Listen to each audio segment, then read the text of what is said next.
And welcome to the Bennington Select Board meeting of July 26, 2021. I am Jeannie Jenkins. I am chair of this board, and I'm going to ask my fellow board members to introduce themselves, starting with Bruce. Hi, everybody. My name is Bruce Lee Clark. Welcome to the meeting. Hi, everybody. I'm Jim Carroll. Hi, I'm Jean Connor. Hi, Tom Haley. Hi, I'm Gary Corey. Great. And also, thank you all. Also with us tonight, we have Stuart Hurd, who is our town manager, Nancy Lively, who always takes excellent minutes. We also have Shannon Barsati, who is community development director, and will be introducing the discussion on programming for those over 50 who are known as senior citizens, and Dan Monks, who is here to talk with us about infrastructure, funding, and proposal that's on the table. So, going into the agenda, and we have Josh Boucher from Cat TV. Sorry about that, Josh. All right, so going into the agenda, the first item on the agenda is agenda restructuring. This is an ongoing examination of how and what and why we do the agendas the way we do. Jim and I agreed to take on the Pledge of Allegiance at our last meeting, and this is a long-standing tradition, but nevertheless, everything on the agenda has been examined, and I think this probably finishes it up. So I first want to thank everyone who has commented on this and contacted us, people that wrote letters to the editor, the emails, which I know we've all received, phone calls, conversations on the street, and to those of you who have come here tonight. The discussion has been respectful. It's also been heartfelt. We've heard a wide range of perspectives, both in favor of the pledge and also feeling that it is not an appropriate thing to do at our select board meetings. The majority of people that we've talked to appreciated and understood that what we are doing is looking at our agendas. Why do we do things the way we do them? So there are two basic roles of a select board meeting as a public meeting. One is to do the business of the town, and that's largely financial. It's making sure that staff get paid, it's making sure vendors get paid, it's making sure that we know of grants and other opportunities to enhance the town. So that's one aspect. The other aspect really is meeting community needs. And that we do through public comment. We do that through informational presentations like the one tonight on senior programming. We do that by including upcoming agendas. We have a number of standing items on our agendas. So one of the things that this review has, I think, done for all of us is really let us understand how different communities structure their agendas and how they reflect the values in each of those communities. So for instance, there is one community near us that starts their meeting by checking to see if anyone has a conflict of interest in that meeting. There's probably a reason why. Everyone has to do public comment. Some communities do it at the first of the meeting. Other communities do it at the end of the meeting. Standing items are different. For us, one of our standing items that was adopted not that long ago, a year ago, is a community policing report. We also have a manager's report. We also have standing reports from different departments in the town. We also make sure that we let you know what's coming up on the next agenda to the best of our ability. The pledge and the town's vision are also standing items, and they are a bit unique. I don't think any other community, I haven't found another community that has a vision. And as you know, if you read the banner earlier this week or last week, we are only one of a few communities that says the Pledge of Allegiance. So as a subcommittee, Jim and I looked at the Pledge of Allegiance and its purpose on our agenda. It is a longstanding tradition. I don't know how long. I know it's more than 30 years. Could be more than 50 years. Stu, I don't know if you have No, any it's idea. not. I think it actually began when Joe Kruzek was chair. Oh, okay. So it might be only 25. Yeah. Okay. Well, it's longstanding. It's longstanding. Okay. So what I do want to say, though, is gotten many, many comments. It is not required by the Secretary of State's office. It is not in Robert's rules. It is not part of open meeting law. It's a tradition. It's a tradition that has mattered to this community. So certainly not everyone. We've heard from people who do not want to say the pledge. We've also heard from those who feel strongly that we should. So as always, we're looking for a balance to reflect the perspectives of this community. And in essence, that is working toward our town vision. So the subcommittee's recommendation, Jim and I are making a recommendation to the select board. This is something that we're offering to you for your consensus. We don't need to vote on this. This is an agenda item.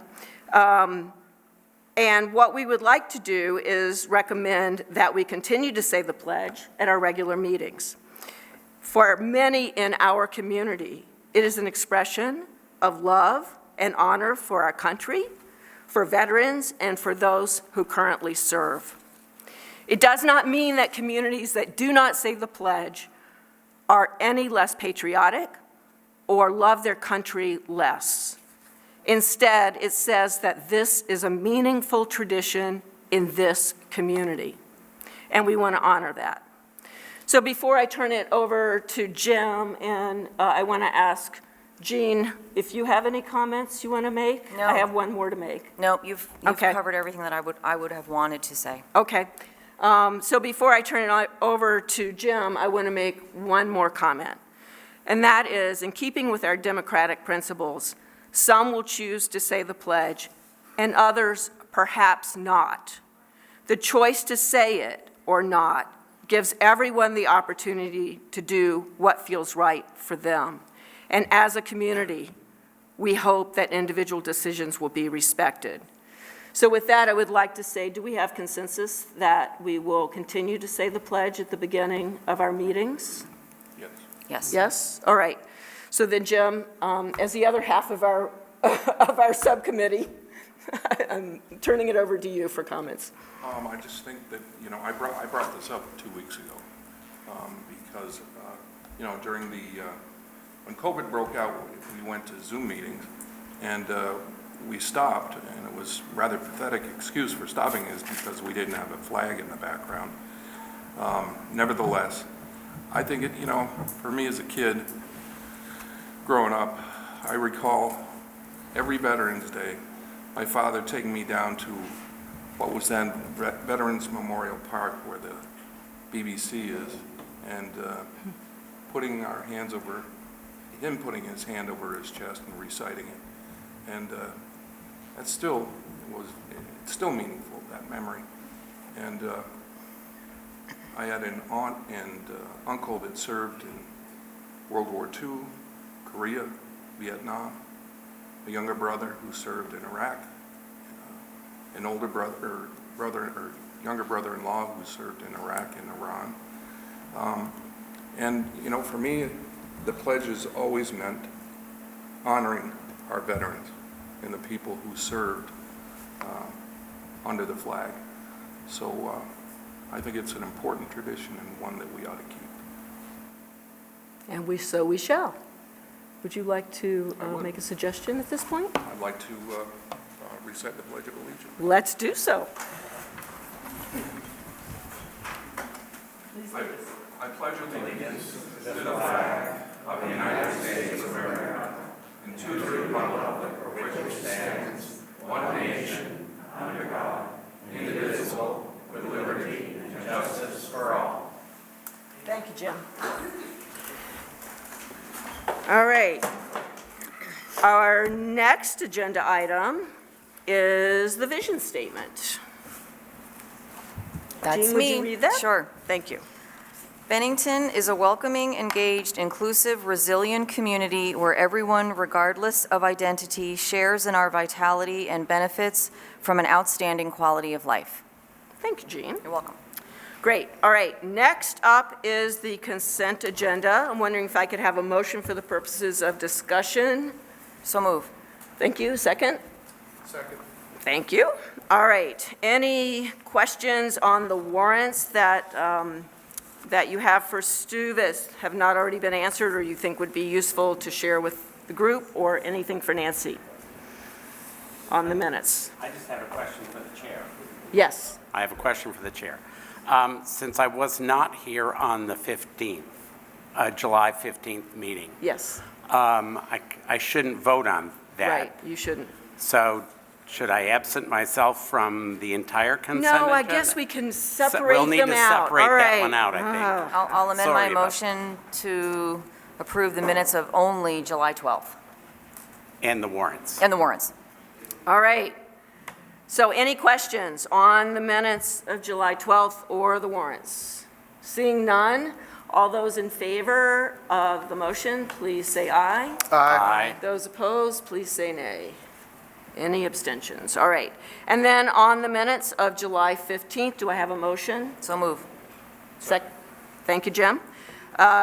Any questions on the July 15th minutes? Thank you, Stu, for taking those. You're That's welcome. great. All right, all those in favor, please say aye. Aye. Aye. Any opposed, please say no. Any abstentions? Abstention. All right, great. All right, so moving right along, we are at public comment, and I see we have a couple people. I am, let's see, David Pulichowski. Hi. Would you please come up to the microphone? Yes, and there are a set of guidelines.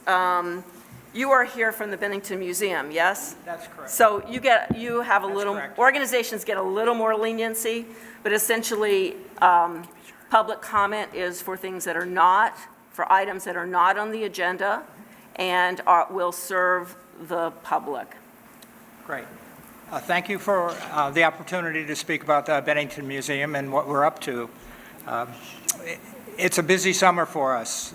We have 30 outdoor sculptures that people are welcome to come and wander around our 10-acre campus, which also includes the George Aiken Wildflower Trail.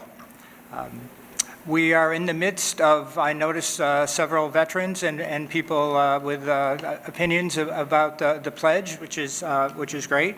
But we have a Civil War memorial on our campus that, as of today, is undergoing a restoration. We're very, very pleased about that. It should be done this week, and we started talking as a staff about a celebratory event, which will probably take place in September, on the anniversary when the first group of soldiers from Bennington headed off to the Civil War. We have free concerts on Friday evenings from 5 to 7. We've been getting great turnouts, both folks who are 50 and over, and also we have a craft table for young children, and both the concerts in all aspects have been well received. We had 90 people in attendance this past Friday evening. Community Engagement Coordinator, which is a new and a part-time position for us, June Goff has done an outstanding job working with DREAM, Head Start, and the Rec Center, among others, to reach out to our younger members of the area and provide programming both indoors and outdoors, and that's going well. The museum is very lively on those days, and we love it. Finally, I would bring your attention to the first-rate exhibits that we have. Robert Frost, at present in Vermont, is the largest exhibit, but we also have one called Love, Marriage, and Divorce, which follows the history of that institution for the past 150 years. We have Donna Ann McAdams from Sandgate, I believe, wonderful photographer. Her exhibit is up. And also Bennington College faculty member Jay Blackwell has an unusual and very powerful exhibit that is really focused on reuse, conservation, and not cluttering our environment with tossing things away, if you will. So that's in a nutshell what we're up to. Again, appreciate the opportunity to say a little bit about the museum. I hope everybody feels welcome to come and have a look around. The other thing I should mention is that on Friday evenings, starting at 4, there is no admission charge to the museum. So feel free to come. There's never a charge to use the grounds, and we have people wandering around, walking dogs on leashes, trying to keep up with their kids. It's really a good place to be, and served us really well this past summer when we were all trying to find a place to be outside, a way to be outside, and that use has continued. So I invite members of the Select Board and all here to join us at the museum. Thanks so much. Thank you, David. I recently walked I didn't realize it was 10 acres. I recently walked up in your woods and along the trails and down by the river, or the brook, looking at all the sculptures. And not only is it planted beautifully in there, but you run across poetry, sculptures, flowers. That's right. It's quite remarkable what you've done with the area. It's Thank beautiful. you. I've done very little as the interim director. The staff is terrific. It's one of the joys of my position. Great. Anything else for David? Yeah, go ahead. That's wonderful to hear that you can get into the museum for free on Friday afternoons. If one couldn't get there on a Friday afternoon, what is the current fee? And I know it's graduated based on, there's a student rate, there's a senior citizen rate. Sure. We're open 6 days a week now. We're only closed on Wednesday. So Wednesday is a day that we work with, try to get caught up from all the rest of the week. The charge for students who are, anybody under 18, there is no charge. Students at beyond a set number of local colleges pay $10. Those of us over 50, or 60, I guess it is, pay $10 also, and younger adults pay $12. Great. It's quite reasonable. Mm-hmm. It's very reasonable. Thank you. That's wonderful. Thank you for Thank you sharing again. your information. Great. Let's see. Next up is Mary Morrissey.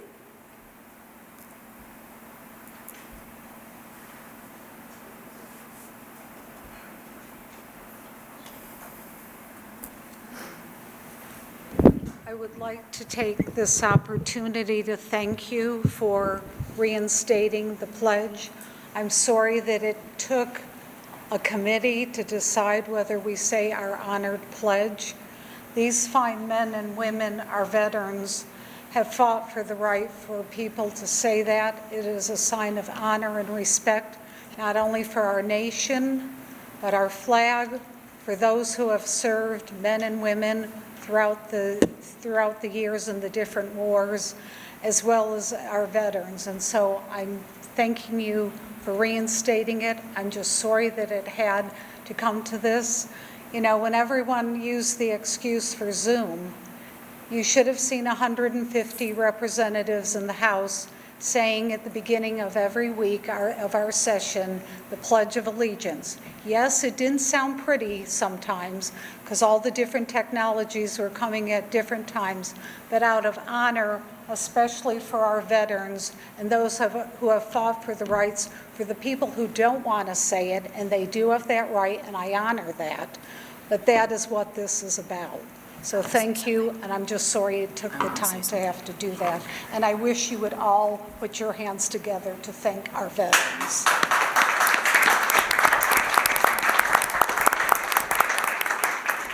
Thank you, Mary. Jean, you have something to say? Yeah, I just want to make a comment. I don't think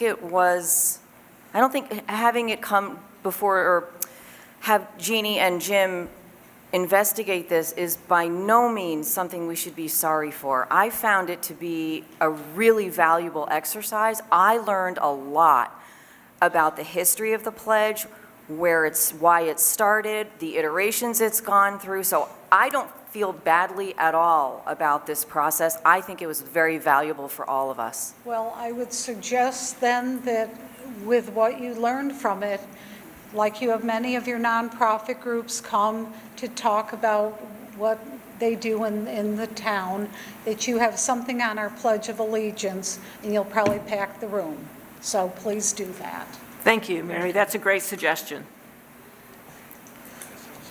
Yep. All right. I would also like to make a comment when we're talking about the pledge. All right, so please state your name and, name is- but we have a sign-up sheet, so actually I forgot to ask that. But please state your name and your town of residence so that Nancy can capture that. John Miner, Vietnam vet, 2 tours, Vietnam, 100% disabled from Agent Orange. I'm also part of the Veterans Outreach Center and also part of the Bennington Honor Roll, and the flags are at the Vets Home. My comments, not only it does matter, we look at our history, it matters, and we keep trying to change our history and saying that it matters to you. It's too bad that you had to look into it. You should have known it. You should have been taught it. But we threw it out of schools. We did everything we could to get it out. And now we're having all this discussion. Everything matters. It doesn't matter that I'm an American. I was born here, raised here. It doesn't matter I've got Italian and French in me. I'm an American. And we've gotten away from that. We've truly gotten away from who we are. And I really hate to say it. I called a museum the other day to want to donate Vietnam stuff. Guess what? The museum don't do it. Figure that one out. What's the museum for if it ain't for history? That's all I got to say. Thank you, John. Is there anyone else who would like to speak who's standing? I just want to speak on Rose, Rose please Telford. introduce yourself. And Rose town. Telford. As far as I'm concerned, it's nothing but decency that you say it. And the fact that none of you, that you wanted to get rid of it, totally makes me sick. You don't even have any common decency. Rose, I'm anymore. going to stop you from No, making no. personal attacks. Do not make personal It's not an attacks. attack, it's the truth. Do No, not, it's not, Rose. Rose, Rose, Oh, really? Yes. Rose, no You personal always attacks. want to If- shut me up. Well, you're not going to. Rose, if I you just would said like the to truth. make a Is it statement. not the truth? No, Rose, it is not Oh, the baloney. truth. And We've what, been taught since we were this high to respect the flag and respect doing that. And if you don't do that, you're not much. thank you, Rose. Next person up is Nancy White.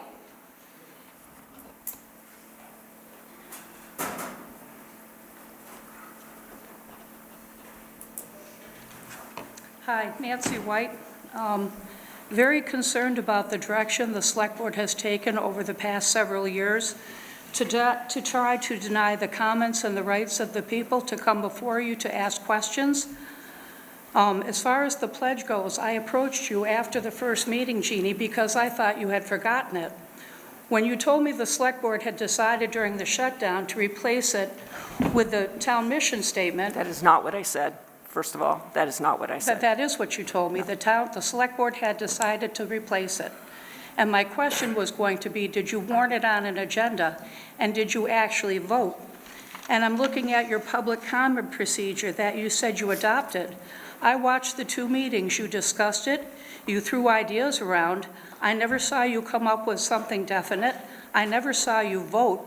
Did you actually vote to adopt it?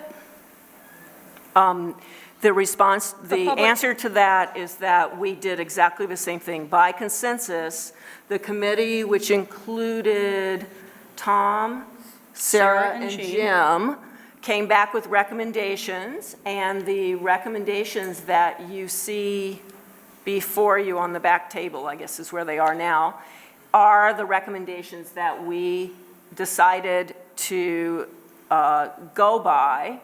And they interestingly, what they did was affirm that we wanted public comment at the front end of the meeting as opposed to at the back end of the meeting, which many communities do. We also, through that process, affirmed that we thought it was important that people be able to speak on agenda items. Some communities only let the community speak at the end of the meeting on anything, so that the agenda's already done by the time the community speaks.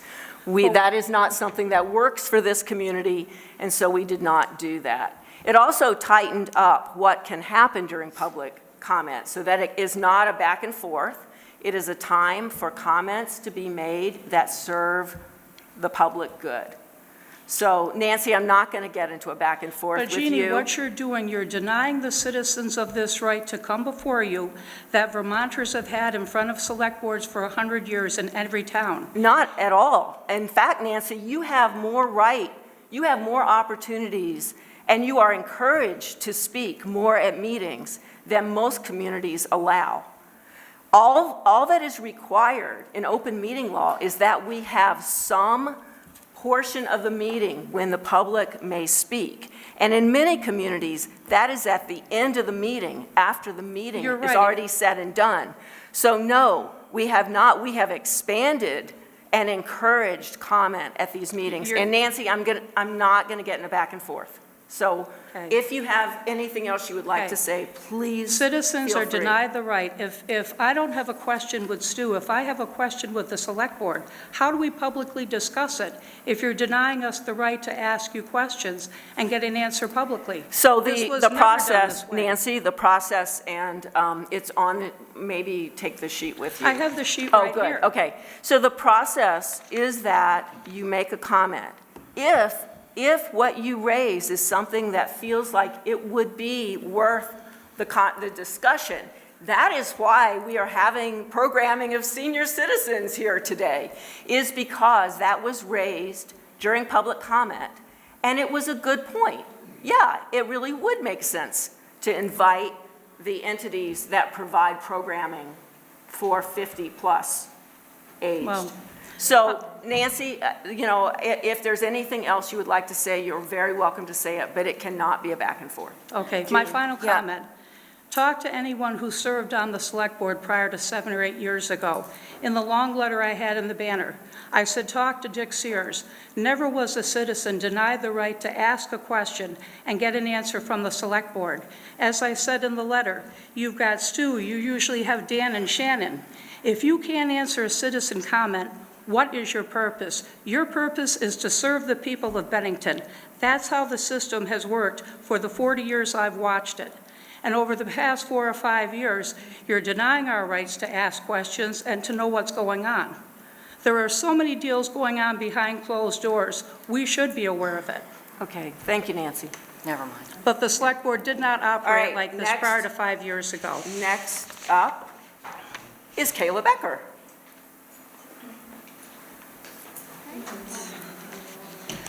All right, is this good? All right, Kayla Becker, Bennington resident, and I'm here as a mom and wife of a coach of the Bennington Little League teams to just share what's going on. So both the 8 and 10-year-old and 11 and 12-year-old Bennington Little League teams are currently playing in the state tournaments. The banner has been great covering it, but now that we have one of the 2 weekends under our belts, I just wanted to share a couple things. So the 11 and 12-year-olds is very exciting. We are hosting the tournament in Bennington at the Little League complex. So the 4 districts are playing, they played over this weekend, and they're playing again this coming weekend. The 11 and 12-year-old Bennington home team will play on Friday night to determine who plays on Saturday and possibly Sunday. The 8 to 10-year-olds, which my oldest son is on and my husband helps coach, played in St. Johnsbury this weekend. So we had about 50 Bennington teammates up in St. Johnsbury where there were no hotel rooms. So we, found Airbnbs everywhere. but it was really cool to see our little Bennington shirts walking all over the community. We had people stop us and be like, oh, wow, you traveled so far for this. And I wanted to thank the players in front of you all for like representing our town really well. It was so great to see them. They were amazing. They really enjoy playing. I love that Bennington is doing so well and really enjoy that time. So yes, we are going back. Both the 8 to 10s and the 11 to 12s won one game and lost the second. It's a double elimination tournament, so we will be playing again. I will be headed back up to St. John's Ferry this weekend, wishing both the teams well.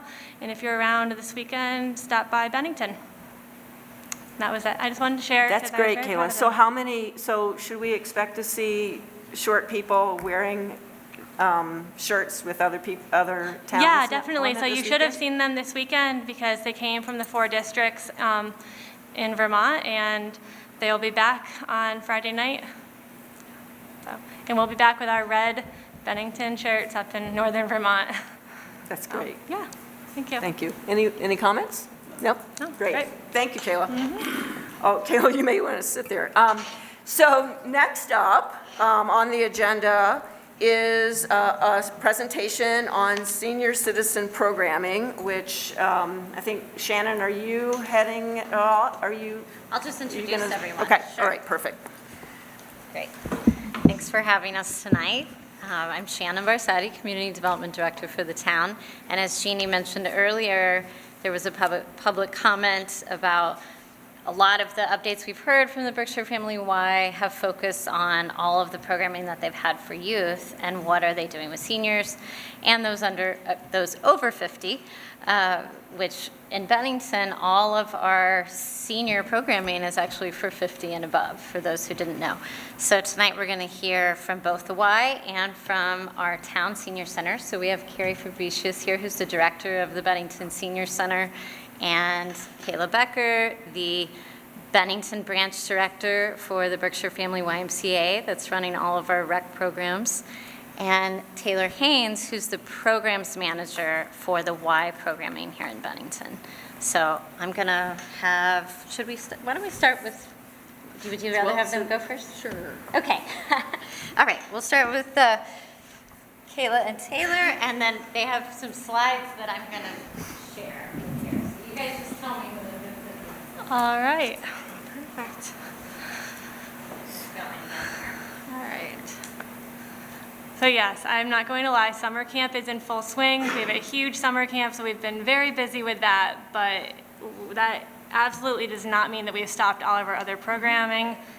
It is increasing as we speak, which is amazing. So, all right, there you go. That's a big thing with the Y is all ages and abilities.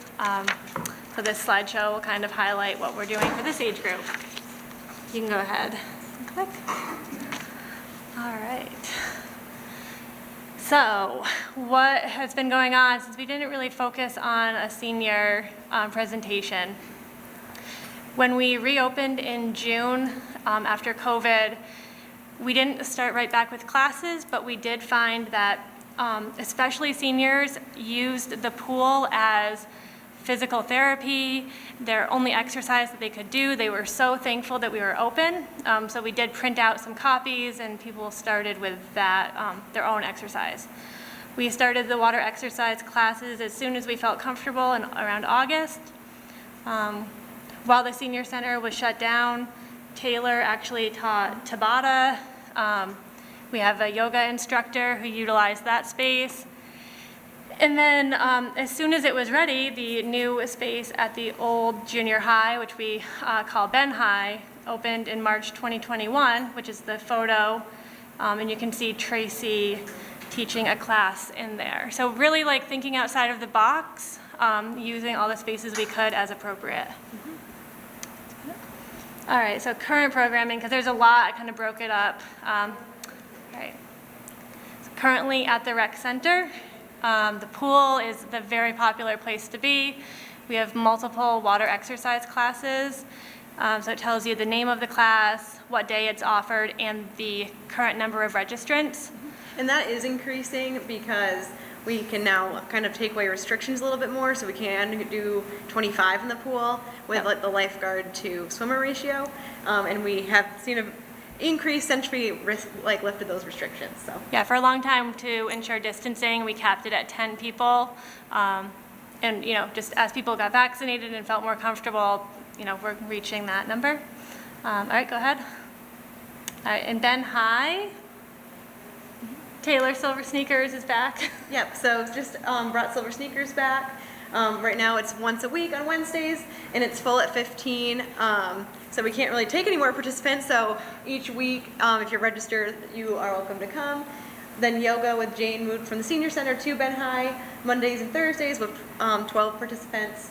And Tracy Prudy Martin has just joined us and has been teaching strength and balance with around 13 registrants per week. One more, Shannon. And then outside, we also have boot camp, which doesn't sound very senior-ish, but when you think that senior is 50, and it really highlights the fact that a lot of our classes are not for any one age group. So the asterisks are for the classes that, they're not all seniors, but and everyone's at least welcome. half the class, the boot camp class is 50 plus, so. Yep. All right, go ahead. So upcoming offerings, so especially once we get to fall, restrictions have lifted and we have more instructors coming on with us. Tracy is going to be starting to do an indoor walking in the auditorium space at Ben High. She's also going to do another class called Stretch and Strengthen. So again, kind of physical therapy based, low impact, for someone who's not quite ready for yoga, maybe not quite ready for Silver Sneakers, but right in between, so it's a really kind of great middle ground for people starting their fitness journey. More Silver Sneakers classes. We are partnering with SASH to have them coming to teach more classes, including Matter of Balance. We're also going to have a Spring Force Qigong class, which is very popular. Yeah. It's kind of similar to Tai Chi, definitely not Tai Chi, and I would be corrected if I said it was Tai Chi, but a similar kind of exercise. Walking groups, we are really working on getting Child Watch as an option for not only our young parents, but our grandparents who are with their grandchildren, taking care of them, so they also have the ability to join classes.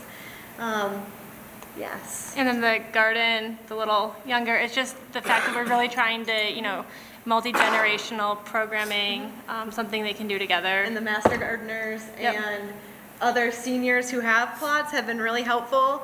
I definitely do not have a green thumb, so it's great that we have those who do helping out with our camp kiddos grow produce this summer. So.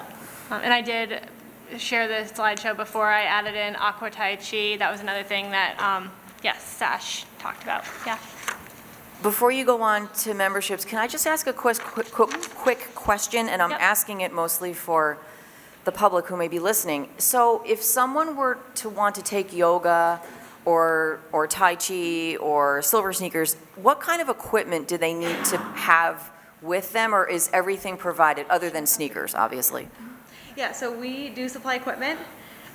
We encourage people to bring their own, so we're not using too many things, but Silver Sneakers, I sanitize in between each use.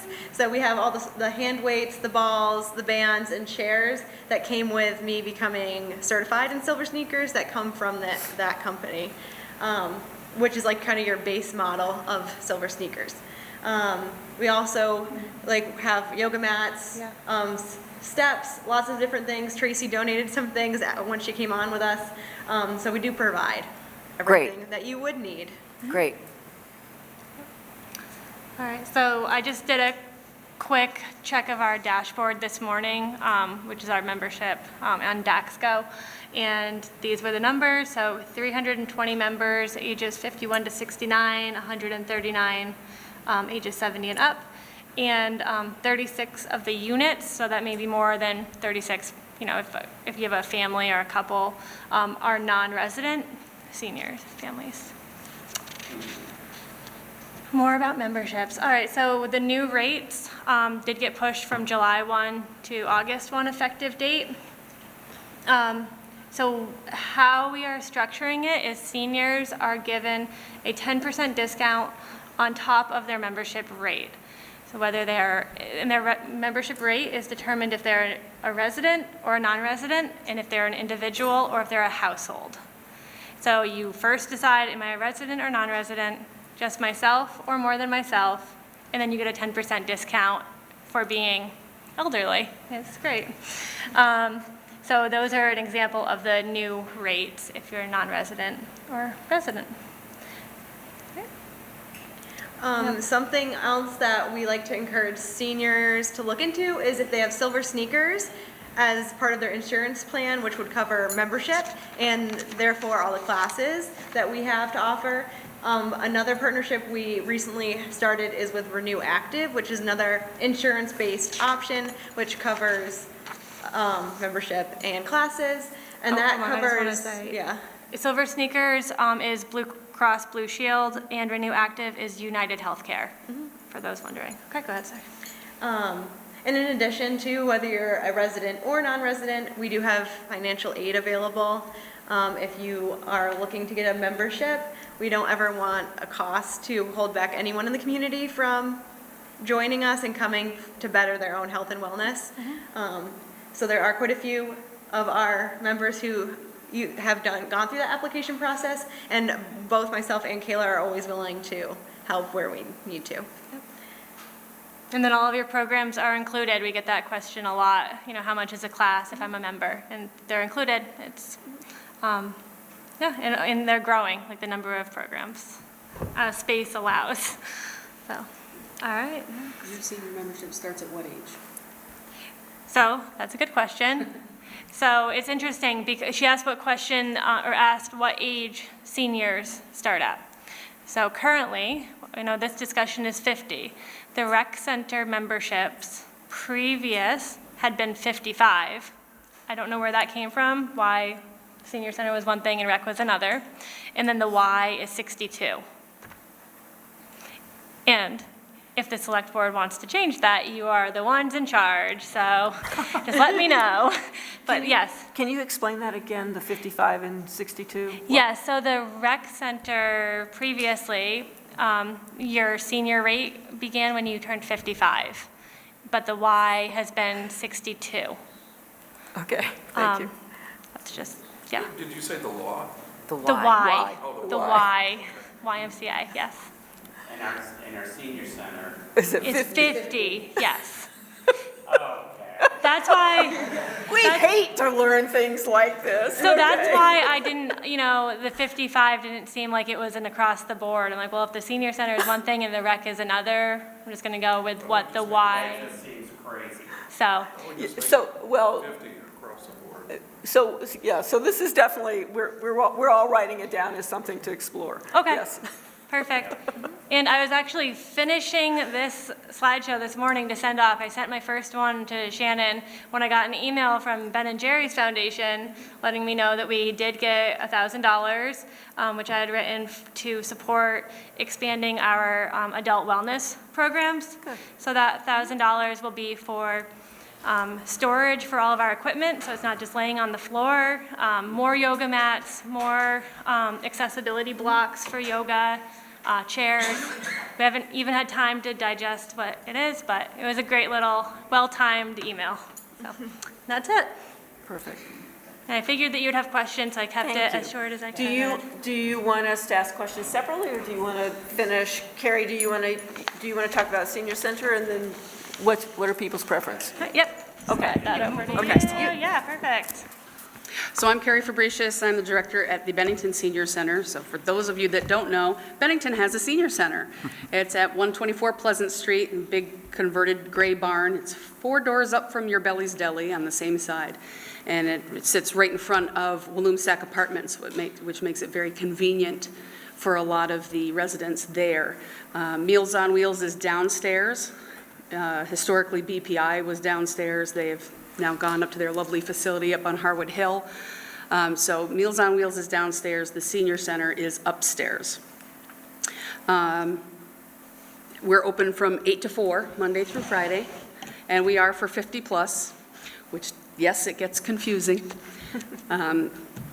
And so right now, in the past, we've had several of the classes that have now passed on to the YMCA, which opens up my space and time at the senior center to bring in more arts, cultural, education sort of programming. So that's what I've been trying to focus on the last couple of weeks is how do I bring that in and what do I bring in to appeal to a wider swath of people? Usually it tends to be mostly women that come in. And men come in with their wives if they come in. I don't have a whole lot of guys who come in on their own. So we're trying to kind of say, how do we kind of convince more men to come in? We started a coffee talk group on Wednesday mornings at the behest of a few people said, why don't we just have time to come in and talk and have coffee? And that group is actually turned into a little, they like to discuss all these different things that we can be doing, and they're coming up with some really great ideas. I like that group. So currently we have painting on Mondays and Fridays, Bone Builders, which is an RSVP program that's lightweight bearing exercise to combat osteopenia and osteoporosis, is a huge draw for our senior center. We have a lot of people that come to that. And crafts on Thursdays, bingo on Fridays. Thank goodness we started bingo again. They were very excited to start bingo again. We have events that go on. Normally we have a potluck each month, and normally in July we have an annual picnic. That did not happen because of strange things happening with reservations with the state parks. We do that up at Lake Shaftesbury. So we are having our ice cream social in concert with the Bennington County Meals on Wheels. They're doing pizza for lunch that day, so it's a pizza and ice cream social on August 18th, and I actually have Hale Mountain Pickers coming to play. So I'm very happy about that. And nicely enough, Better Bennington Corporation, I spoke with John Shanahan, so they have agreed to provide the insurance coverage for that performance so that it can happen. We also have coffee with the chief. This is something we did, oh gosh, now it's 2 years ago, where I have, it's an open forum, people come in and they sit down, and Chief Doucette and Cam Grandy come in, and people get to ask them questions, bring up concerns they have, and they discuss things like senior scams and drug issues in the area and whatever else the seniors come up with.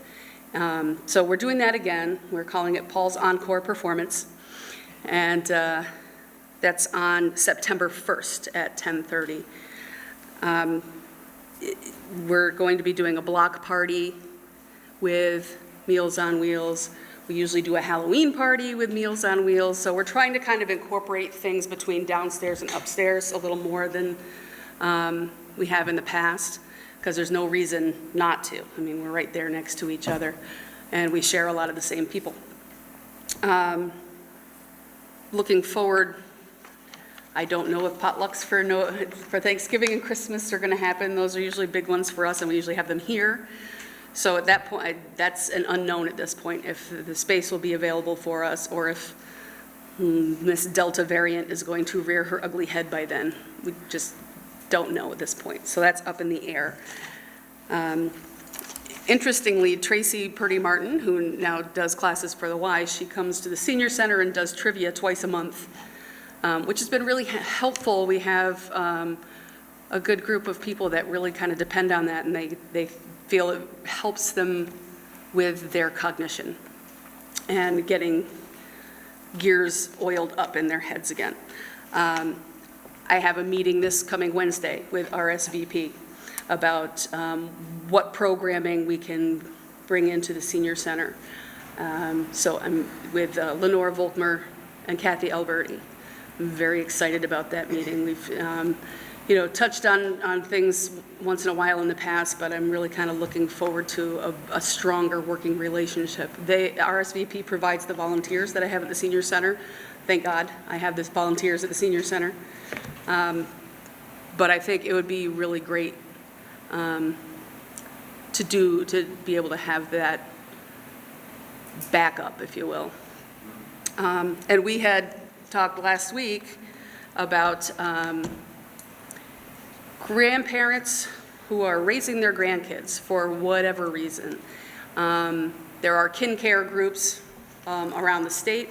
That was one thing that I kind of really wanted to work on when I took over the position. Part of the problem that Kayla and Taylor had brought up was that, you know, that's great they have a meeting, but then what do they do with the kids while you're having the meeting? If there's no childcare, that makes it really difficult. So we had been talking about being able to host a meeting at the senior center with the adults on one end and then with the Y providing childcare on the other end during that meeting so they can have their discussions on their things. So right now it's just a lot of expanding possibilities. Great. Thank you. No question? I'm just wondering if you can, well, maybe you've already done this. Maybe you've already touched on, I mean, there was a great summary for both of you. Thank you. Maybe you've already touched on where you see opportunities for growth in both of the organizations. I'm just thinking that could be really helpful to us. And also, Carrie, I'm just wondering, can you give us a number of people that are served for the programs similar to? Right offhand, I can't. I mean, are we talking? I would say, you know, so my total right now for July is 337 visits people that have come in for different, not necessarily different people, but different visits into the center. So if someone comes in in the morning and then comes back in the afternoon for something else, those are counted separately right now. Do you track the number of people that come in? It's all on paper. I don't have an actual computer system. And then I go back through my stuff and I put it in my spreadsheet at the end of we should, each week. I'm not understanding why they're not, why the YMCA system isn't, why we aren't combining those. Because, I don't know. Okay. All right, so that's another, in addition to the different ages for seniors, I think tracking who comes in seems really important. So, so let's put that on the list too. All right. Questions? Right, but Carrie's saying that she can't track it, so. Well, I go back, so yeah, I go back through the sheets and then I count up who's come in for what, and I have a spreadsheet that I then. Oh, so you could share that information. I can get you a copy of that spreadsheet, certainly. Okay, I think we would like to know how many different individuals are coming in and for what programming in the same way that we just saw for the YMCA. Okay. You know. Sure. Yeah, that would be great. Actually, Carrie has begun sharing those with me weekly, and I will pass them on to you folks so you see them. Okay, but it'd be nice if they're already tabulated so we don't have to do the math. You know what I'm saying? They're tabulated. No, I've been sending Stuart Not the that spreadsheet. people don't have good math skills. I'm not saying The that. spreadsheet should do it. I've been sending Stuart the spreadsheet updated each week. Okay. Okay. With the perfect totals then. on them. Pass so. them, yeah, I've got them. I'll Okay. pass them on to All you. right. All right. So, questions, folks? Anything that's on your mind? Yeah. You didn't mention anything about trips. Are there still? Oh, my goodness, thank you. Okay. So we've, gracious. So we've also historically done trips with Green Mountain Express as far as shopping trips over to Cross Gates, Colony. Unfortunately, not a whole lot of malls left anymore, so it kind of narrows our prospects, particularly during the winter. I mean, there are some strip malls around that are nice, but during the winter, you're taking your life in your hands walking on their sidewalks. So we have started doing those trips again. We were previously doing 2 a month. Right now, we just started with 1 a month. And then we are doing some bigger trips. In the past, the Council on Aging has set aside $3,000 of money from their budget to cover some of our coach trips, transportation costs for our coach trips. That, unfortunately, because of COVID restrictions in their budget, couldn't happen this year. But Bernie Sanders gave a whole bunch of money to the different COAs in the state. And they were separated out to the different senior centers. He said, I just want this to go towards programming of whatever type. I want the centers to have it. We received $8,000 from that money, which was fantastic. Wow. So we've already planned $3,000 of that money towards different transportation for trips. So we are going to Hampton Beach in August. We'll be taking 2 trips to the Mac Hayden Theater in Chatham.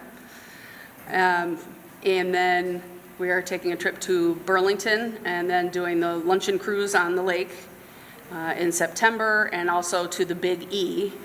And in November, they're doing a, November 11th to 13th is a trip to Lancaster, Pennsylvania, and then they do a couple shows down there, and that seems to be a trip that everybody wants to go on every year. Wow. So That's yay, we fantastic. can travel again, and hopefully that doesn't change. Bernie never disappoints, He right? really I mean, doesn't. The man's a amazing. miracle. Wow. All right, other questions? I'm so glad you brought that up, Jeannie, because I just, Yes. Yeah.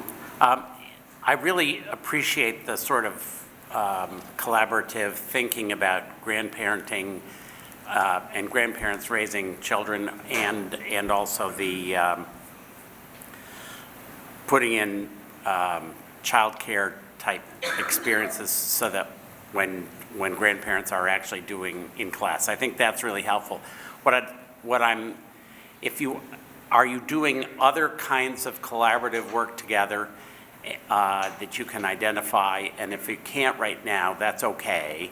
But let me just encourage you to think about more collaborative opportunities for both, for the whole of the recreation senior programming. I think that's the synergy that is possible among you all would really be helpful. That's what I sense. And so go for it, okay? Perfect. And then report back to us on how well it did. You got it. Yeah, I think a big thing that touches on Jeannie and Bruce is having the space to do things.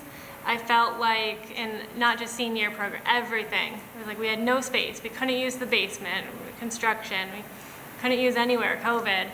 And then now we have lots of spaces opening up. So hang tight, it's coming. That's where I see growth, is just having the space, things will come.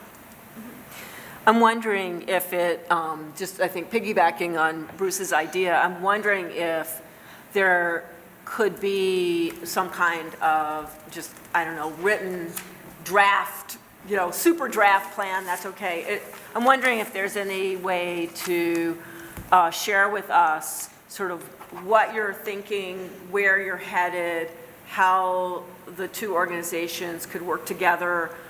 From our end, we'll work on making the year, the definition of a senior work, but I think if you guys can, we would love to see what you could do collaboratively and how we can best serve seniors. And I know that we have some people in the audience who care about this topic a whole bunch. So I think if we don't have any immediate more questions here, you do. Okay, Jean, and then I want to open it to the public if you have any questions, because you've got the people here. Mine, it's not really a question, but I love collaboration too, don't get me wrong. But I also loved hearing you say, Carrie, that you're doing more cultural programming, art classes, and I like that you're doing things independent of the YMCA as well. And I'm just going to keep going with my trip theme.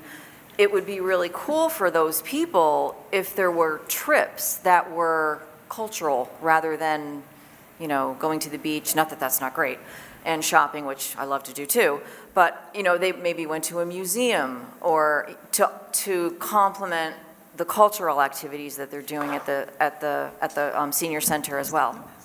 I will say a lot of the trips that we do tend to be theater oriented.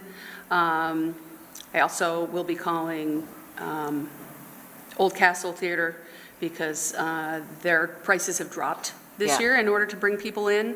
And so that was one thing we looked at. Unfortunately, Hayden is not offering group discounts this year, so that was part of the reason we were able to keep the price about the same as it had been in the past by supplementing some of that travel expense with the Bernie money.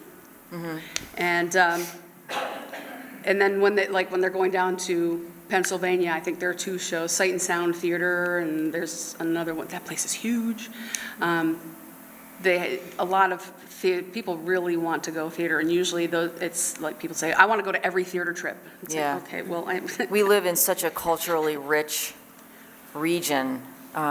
There's so many museums and so many things to do culturally that, anyway, just wanted to offer that. Great. Anyone in the audience? Yeah, so I think you'll have to come over and use the microphone We'll scooch for Cat over, TV Rose. to Come be sit able to. next to me, Rose.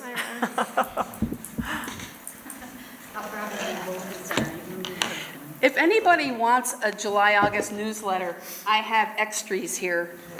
We got them. I was going to say, you guys all have them. Here, Rose, you can have another. No, I don't need any. Not two. I feel a lot different about having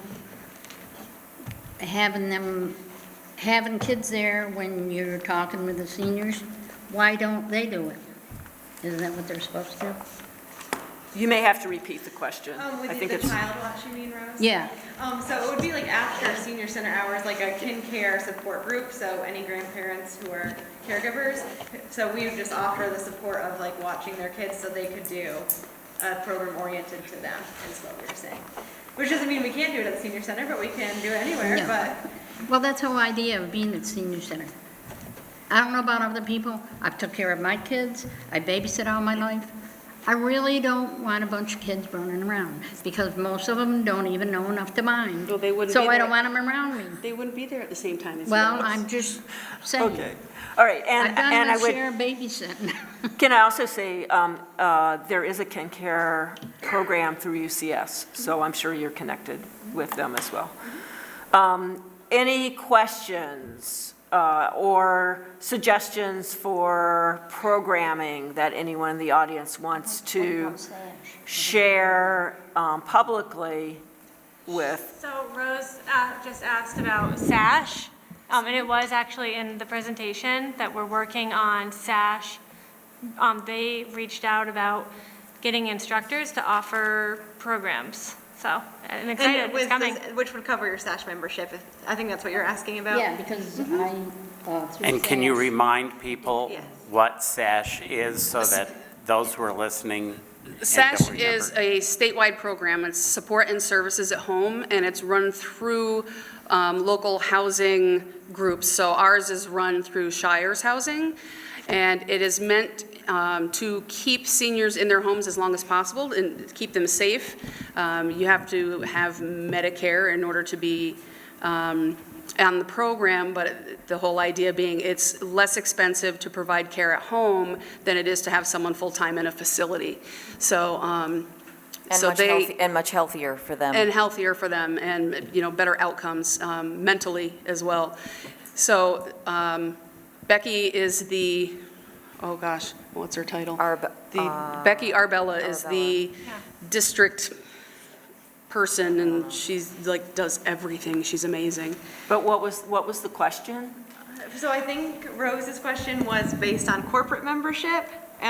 So SASH had in the past bought a group of memberships to hand out to those who are working with SASH as an organization.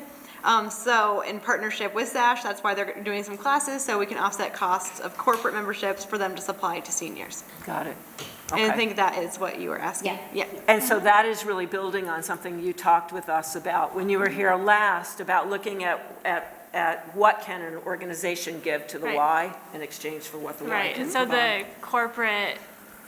the corporate discount in this August 1 rollout of new rates, like all of the corporate relationships were being rediscussed, including SASH, and I'm excited about where that direction is going. I think it's very mutually beneficial. You know, the stash members want to come, and we want them to come, and we need instructors, and they have instructors that want to teach. So I think it's not quite finalized, but it's very close. I'm working with Becky and Stephanie from Shires. That's great. So there's quite a bit going on for 50-plus-year-olds, which is really nice to hear. So if people want to make suggestions, or if they have comments, should they contact you guys directly? Is that the best way to do that? Absolutely. Any one of us will be willing to listen, so. Okay, perfect. All right. Any last questions? All right, well, thank you very much. Oh, sorry, Gary. I just turned 51 earlier this month, and you, Kayla, are the first person who have referred to me as a senior. I know, I'm sorry. So, It's alarming, isn't it? yeah, I'm a little shaken. You're going to tell me you didn't receive AARP stuff in the mail like 2 years ago? Because I did. I know. Yeah, but you I didn't open it. Age is a state of All mind. right. Thank you guys very much. Oh, Nancy, you have a question? Quick question. Okay, come on up, please, so that Cat TV can capture it.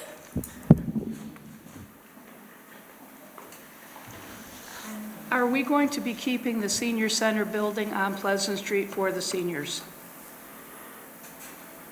That's a question beyond anything we're doing. It hasn't.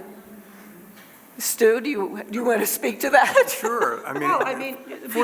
Nancy, for the present time, yes, we are. Okay. If in fact spaces at Ben High can be utilized more effectively and more efficiently, we may take a look at that. But at the present time, we are at the senior center on the second floor, and we'll continue to be there for the time being. We don't have any plans to Because move. I want to make sure the Okay. budget for the seniors stays for the seniors. Well, the budget's set. Yes, the budget for the seniors will always be used for senior programs. Okay. All right, thank you guys very much. That was really wonderful. All right, so moving on to community policing update, which will be very quick. That is, Jean, Yes. you're up. Yeah, just a quick update. We had a wonderful presentation on July 15th. Brian Core, who is on the board of NACOL, which I can never remember what the acronym stands for, National Association for Civilian Oversight of Law Enforcement. Anyway, it was very informative and very well received, and it's available if someone didn't attend or hasn't seen it yet. The link to watch the entire presentation is on the homepage of the town's website. And the application to apply for a position on the task force is also on the homepage of the town's website. And I really would strongly encourage people to watch the presentation and really think hard about whether, the task force is something that would appeal to you and you feel like you have the skills for it. It would be great to get your applications in the mail or emailed to, I guess they go to Michelle in the town office, Michelle Johnson. If you're interested in applying for a position on the task force, there's going to be an interview process. Those are due by the end of the business day on August 20th, and we are requiring a reference recommendation in addition to the application. That the interviews are taking place early to mid-September, and the task force will be made up of 11 community members. Thank you, Jean. You're welcome. All right, so next up is Dan Monks for 2 agenda items. So one to talk to us about economic development priorities and tools, and then also about the White and Burke proposal. And there were materials on both of those in our packet. Okay, so I'm pretty much combining these into one, so if I switch back and forth, I apologize. But I thought I'd just start with a little background. At our last meeting, on our June 28th meeting, the Select Board meeting, we talked a little bit about the American Rescue Plan Act, or ARPA, and the funds that we hope to, we know we're going to get at least a portion of those funds, and it looks like we're going to get, as they work out the details, we may get $4 million or more in total of funds that come directly to the community and funds that will come through the county. The final number is not yet determined, and neither is the final eligibility requirements. There are some draft rules, and at least as of the 23rd, there were no final rules drafted yet or adopted yet for us to look at with regard to that, where that ARPA money can be spent and how it can be spent exactly. So we have some general outlines about infrastructure and specifically economic development, but nothing really concrete yet. So, Hey, Dan? Yes. Just a quick question. Sure. Is there any time frame that the feds have given about when they're going to establish how the money is going to be spent? No. We keep looking. I'm sure it will be I would imagine in the next 60 days, we'll have something more concrete to look at. There's general guidance, and, we have a pretty good idea. We can't spend it on just anything, but it's mostly focused right now generally on economic development for lower-income folks, and also infrastructure-type projects like broadband and water and sewer and those sorts of things. But the economic development category it's pretty wide open, and we don't have any real direction on that just yet. So that's kind of what prompted our discussion at the staff level about, okay, we have these funds coming in. There's a couple of things that we need to do to make sure that we utilize these funds most efficiently, most effectively, and most importantly, in line with community priorities and with community input on how it should be spent. But in order to do that, it's the staff's position, and I know that I've had discussions with at least the chair and the vice chair and our community development or economic development partners at the Bennington County Regional Commission and the BBC. It's our recommendation that really what we need to do in order to spend these funds appropriately is we need to look at all of the economic development tools that we may be able to take advantage of so that we most efficiently use not only these funds, but other possible funds and financing opportunities such as TIF and other grant opportunities, the town loan programs, our tax stabilization program. All those things play into how do we set priorities about how we spend not only the ARPA funds, but the other funds and how we use those tools. So our recommendation as staff, and it has been endorsed by our economic development partners, is that we perform this review, which would include first, a review of Bennington's opportunities and needs, and then also look at all those possible economic development tools we could use, including ARPA. This is kind of, it's the impetus for this work would be the ARPA funds, but it really is a much broader look at what are our tools, what do we want to prioritize from as far as economic development and infrastructure are concerned, and they're really intertwined. You can't have economic development without adequate infrastructure. You have to talk about both of them at the same time. A lot of people don't think of water and sewer infrastructure as economic development, but you really can't have economic development if you don't have adequate water and sewer infrastructure and all those sorts of things. So in addition to looking at those things, which is the needs and opportunities as well as our economic development tools, we really think it's important, and I know this board has very much encouraged and required staff to do these sorts of things in conjunction with the board, is that we have real meaningful engagement with citizens and stakeholders to ensure that whatever we come up with reflects the community's priorities and desires, and that it's informed by their input. So in line with that thinking, staff reached out to White and Burke, who some of you might remember helped us with our TIF district, to develop a proposal.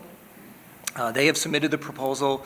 It's actually been tweaked a little bit since their first proposal. We met with, as I mentioned, with our economic development partners to look at the original proposal, and we kind of expanded it. We wanted to make sure they included all the things that we hoped it would include, as well as had a robust public engagement feature. So that's been expanded, and it also is expanded to take a really hard look at ARPA eligibility issues.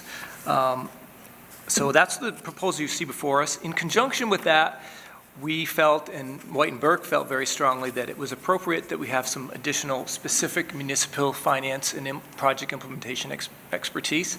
And we reached out to Dominic Cloud. Some of you may know Dominic. He's largely credited for, and rightly so, for what I would call the remarkable renaissance of St. Albans. If you wanted to look at a town 20 years ago that was down in its luck, St. Albans was it. And they have had an incredible resurgence. Their grand list has grown some astronomical amount in just the last 10 years, largely due to the proactive efforts of that municipal government with public-private partnership. So we felt Dom was a perfect partner to help White and Burke and the town do this review. And as I mentioned, we had a proposal from White and Burke, and it was universally supported by our economic development partners that we discussed it with. One of the great things about this, I always like to say this, because I think it helps us it makes the decision a little easier, is that because we are receiving ARPA funds, and one of the things that is clearly eligible already is hiring expertise to help us review ARPA eligibility, develop priorities, determine how best to spend the funds, help us with how best to proceed with all of these projects.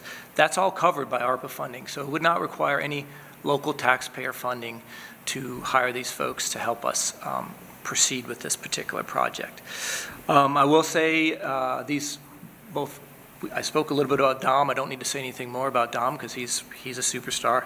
But with regard to White and Burke, they've worked with municipalities like St. Albans, Springfield, Montpelier, Windsor, all with remarkable endorsements from those communities. And as I mentioned, both Michael McDonough and I worked very closely with these folks to develop the TIF plan, which gave, I think, White and Burke, and specifically Stephanie Henley, a really close look and in-depth look in what's happening in Bennington, because as you may recall, that application was about this thick with some ridiculously complex spreadsheets that really dove into those projects and what Bennington is all about. So we have some expertise. They have some expertise just coming in right out the bat without having to take a new look at things. They have that background.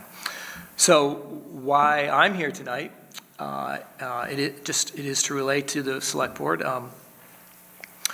the recommendation that you folks authorize the town manager to negotiate an agreement with the White and Burke folks to proceed with an ARPA-funded project to review economic development tools and Bennington's opportunities and needs, so that we could create an economic development strategy that could lead our efforts over the next 4 to 5 years, which is really the time period that ARP is going to be available to us, and it could form the foundation for future efforts as well. So this is a great opportunity to use the ARPA funds, I think, in a way that will give us some real direction, help us get some real good, meaningful input from the community, and obviously there'll be a lot of work done with the select board, because we need to have you guys help us develop this. There'll be a lot of staff time involved, but there'll also be a lot of stakeholder and citizen. Well, citizen is a stakeholder, so when I say stakeholder and citizen, it's kind of the same thing, but specific stakeholders as well as general citizen input as we develop this economic development strategy. Someone reminded me that the last time we did an economic development strategy was probably close to 7, 8 years ago. So although we have a strategy, it does need some updating, and we didn't have ARPA back then, we didn't have TIF back then, so we really need to update it, and we also need to take a real close look at what our current needs are. For instance, the Willow Park Playground was in good shape 7, 8 years ago. It's not now. We need to think about that one. Is that a place where we put ARPA funds, or is that something we could use another grant for?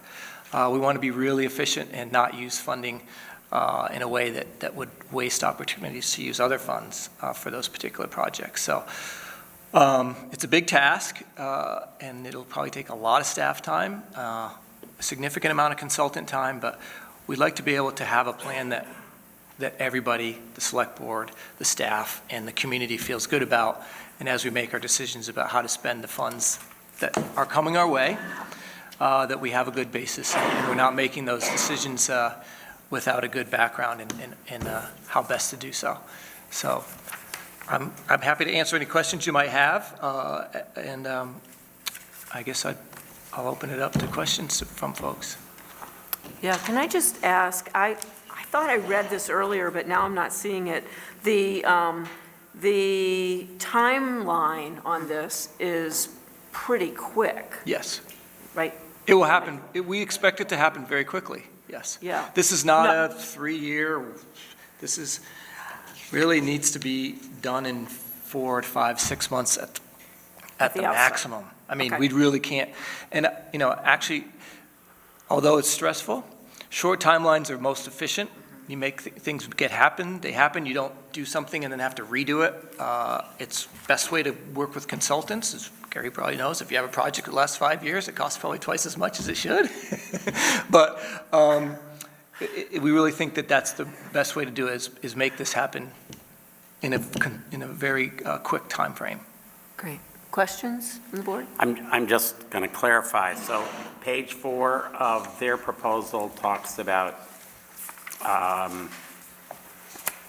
8 to 10 hours per week for 10 to 12 weeks, including 1 in-person visit to the town.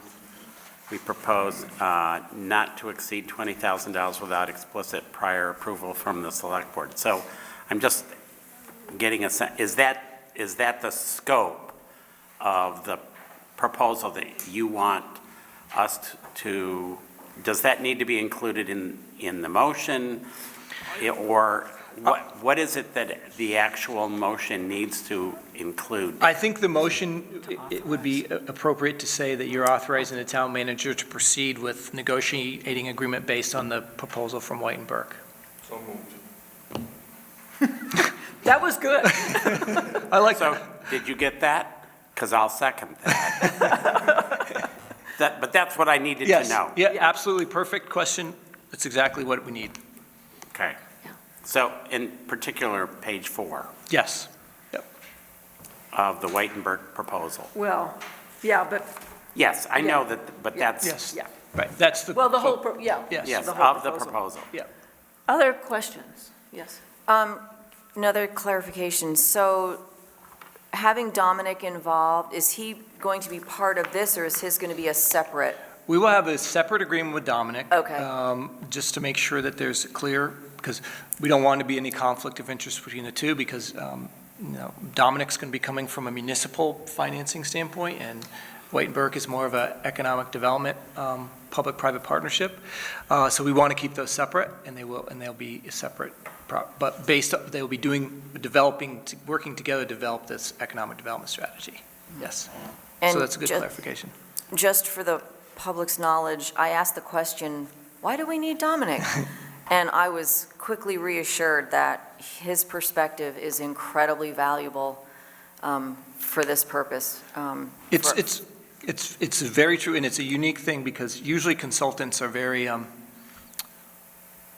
confident, and they don't often acknowledge that there are folks that can do things better than they can.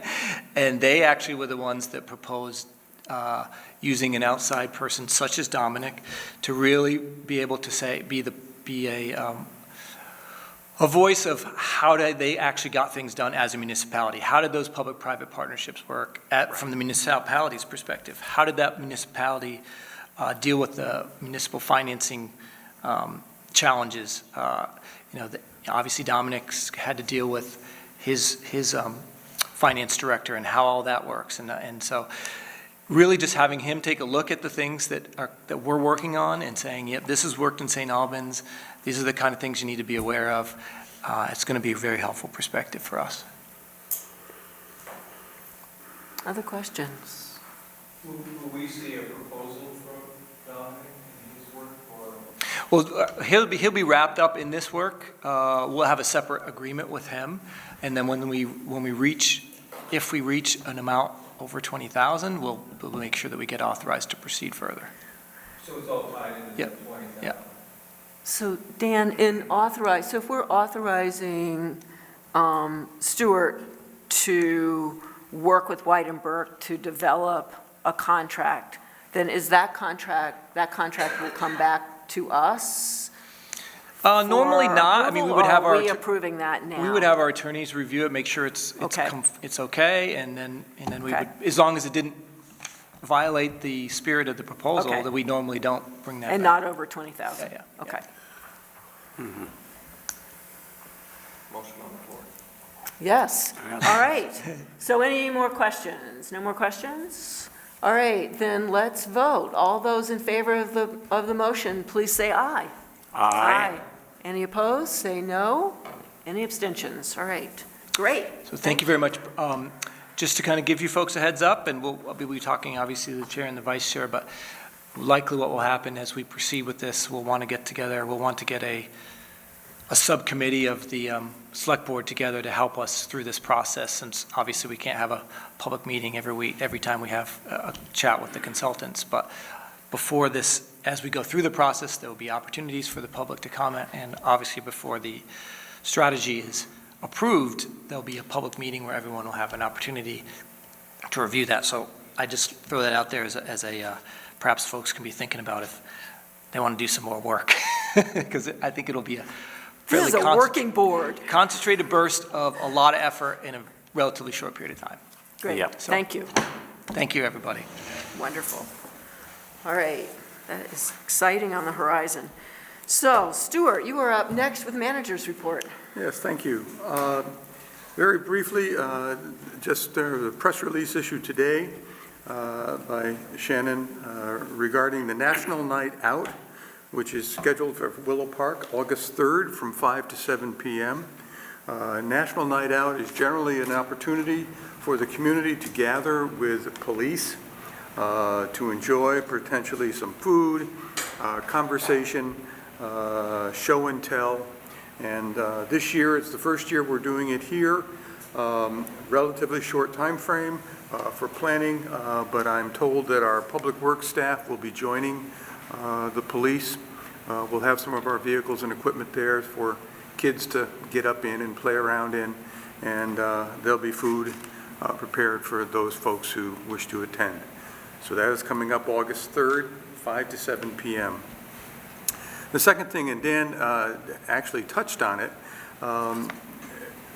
this past spring, our staff worked very hard to rehabilitate much of the community-built park so that it could be used safely throughout the summer. It has become, after talking with Mark Sawyer and Paul Dansereau, a high-priority project for us.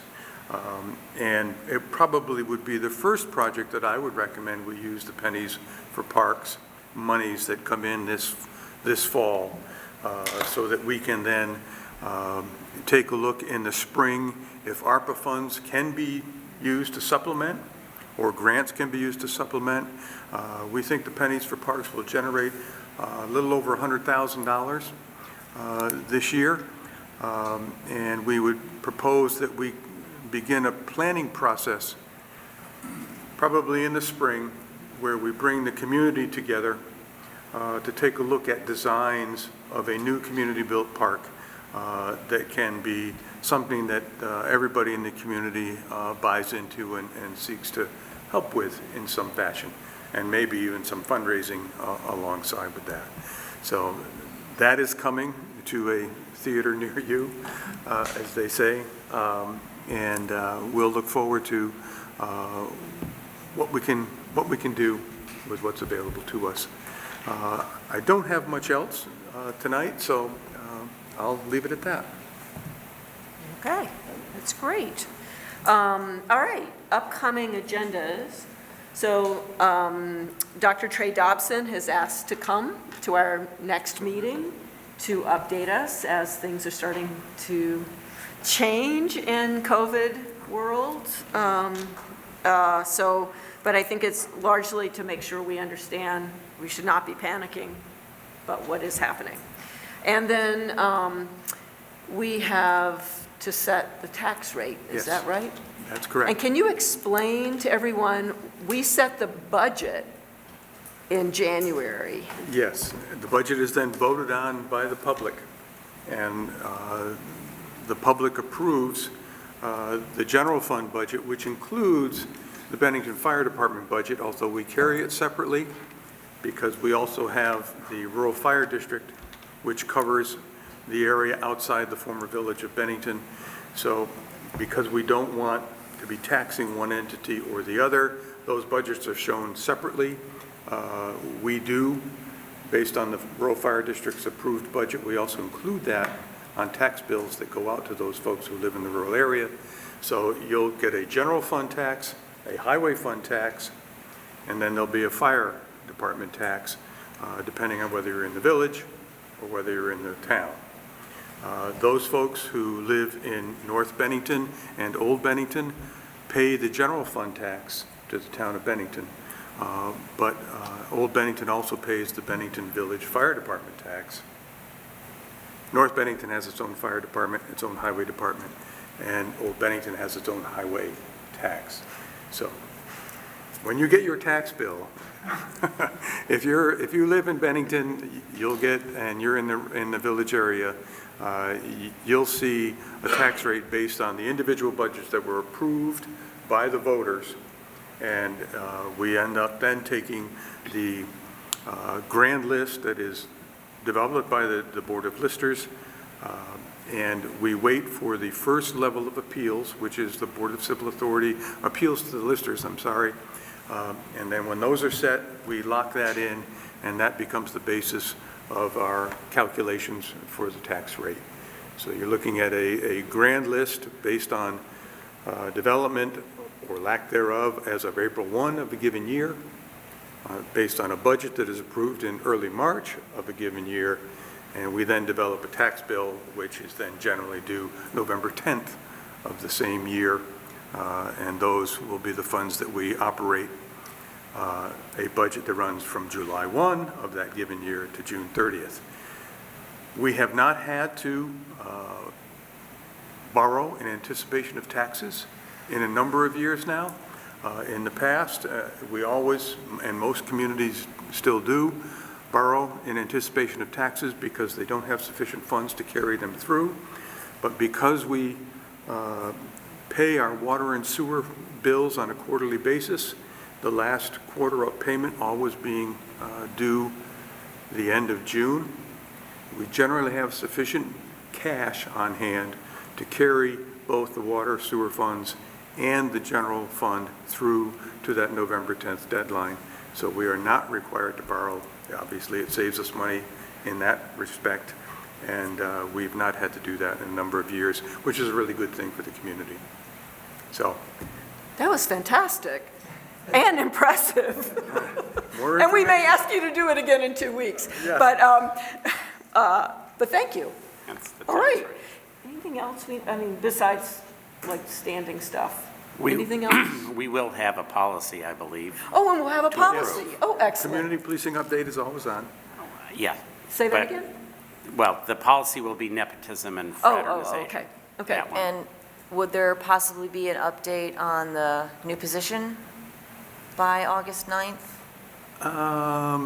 When's our interviews?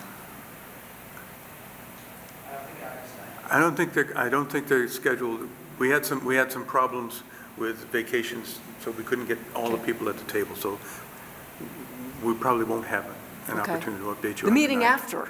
Certainly the meeting Okay. after. Excellent. All right, well, other business. Bruce, you got anything? I don't. Jim, you do. Yeah, I'd like to, it's rather a sad announcement. I'd like to note the passing of John McShane. That name may mean something to those of us of a certain vintage. John was a guidance counselor at Mount Anthony, I think, from the time it opened until, and that was 1972 or 68. Anyway, doesn't matter. He was also, what was it? John was also a baseball coach, and he was one of the most affable people you could ever know.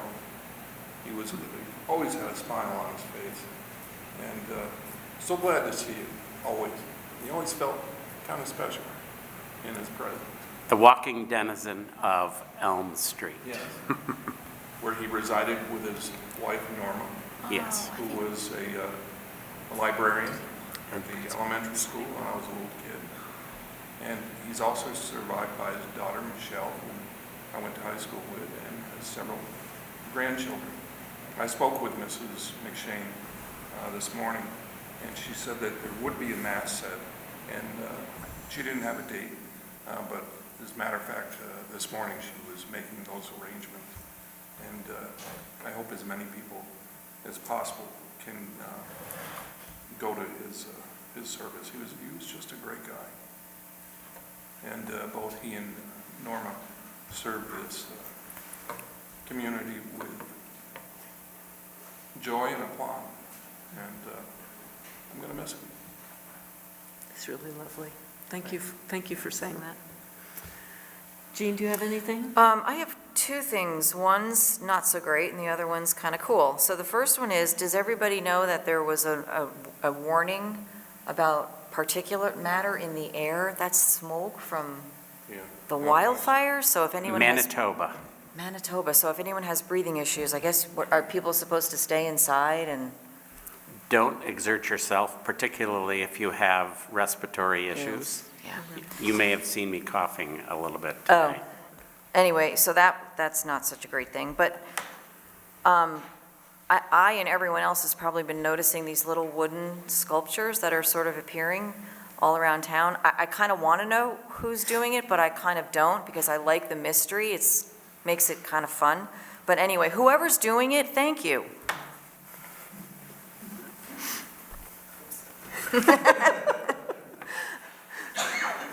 Gary, anything? No? All right. Well, in that case, I will entertain a motion to adjourn. So move. Second. All right, all in favor? Aye. Aye. Opposed? Abstentions? All right. Thank you all.